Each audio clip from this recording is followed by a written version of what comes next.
I grew up going to Broadmoor. So I went there, and I don't know, till I was 10 or 12, something like that. And we just stopped going. It wasn't, well, nothing that I knew about. There wasn't any reason. My mom was diagnosed with cancer. So it might have been it seems like it might have been around that time, and we had moved out to Central, so it was a little more inconvenient. And then my grandparents went to Zor, and so we went there, and then all my friends went to it because the youth group was real popular, and so we went there. I went there. By the time I got to high school, it was just, I could see the hypocrisy of the people that went, and when I started getting ridiculed for not showing up, and it was like, well, why weren't you at church yesterday? Why were you at the party Friday night? I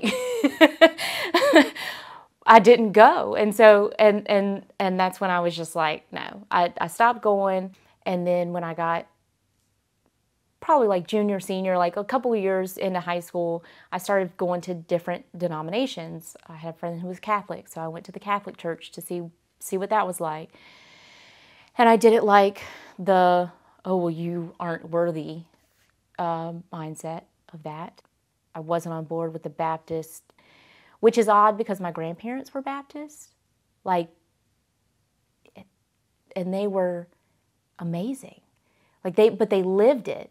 They never condemned you. They didn't, well, you're going to hell because you did this.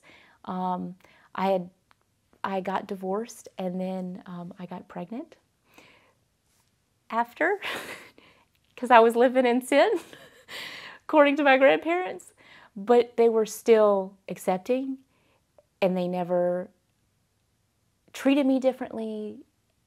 And so it was they lived in good Christian ways, which makes me wonder, why did it take me so long to go back to it? Because after high school, I just stopped. It was there's a God. And then I went through the phase of, well, there's something bigger, but I don't know what it is. And then I kept going to different churches, seeing what I liked, seeing what I wanted to do. I got married young. We were only married for 9 months. So I got married in April of 2006, and my mom was diagnosed with cancer for the third time in July of 2005. And so it was let's hurry up and get married so my mom could see me. So she helped me pick out everything. She helped plan the wedding. She got to do all those things. So part of me feels like I rushed it for that. I don't regret it. I mean, I hate that it failed. I hate that marriage failed, and that I went through all of that, and he went through all of that. But I have to go, well, my mom, it was more time I got to spend with my mom.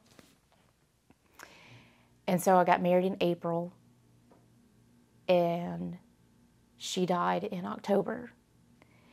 And after that, it was where's God? And I knew he was there, and I wouldn't say that I was angry. I just didn't understand. And then my ex-husband tried to get me to go to church, and it was another Baptist church. And I said, I don't want to go. I don't know, I guess I wasn't ready. I wasn't in the right mindset. I didn't want to go. I bucked him on it, and I was just I don't want to be yelled at. This isn't for me. And so it was a mix of him wanting more for us, and me not wanting, just not being ready, and wanting, I don't want this anymore. And I've been divorced twice. The first time was pretty easy. I mean, like I said, I was also young and dumb, but we didn't have much. We didn't have kids. We didn't have, much to go on. The second time was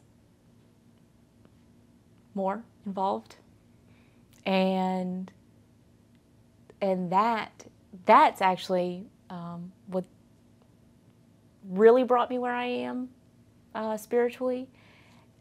Ironically, it was the same thing. We were married for about 10 years, and I wanted him to go to church with me, and he didn't want to. Trust me, I see the irony in this. But now I see the irony in it, and I see the importance in it, and that actually helped me see the importance of it the first time. Because it's important that you're on the same page like that, and that you want the same things. And so that experience is really what taught me, what pushed me towards God. I knew that's what I wanted. I knew that's what I needed. Reverend Angie said it all the time, we can do hard things. We can do hard things, and it's hard, but we can do them. It takes work. It takes patience. It takes a whole lot of grace. But when we begin to accept people with their flaws and know that people are going to screw up, we are going to screw up, we forgive.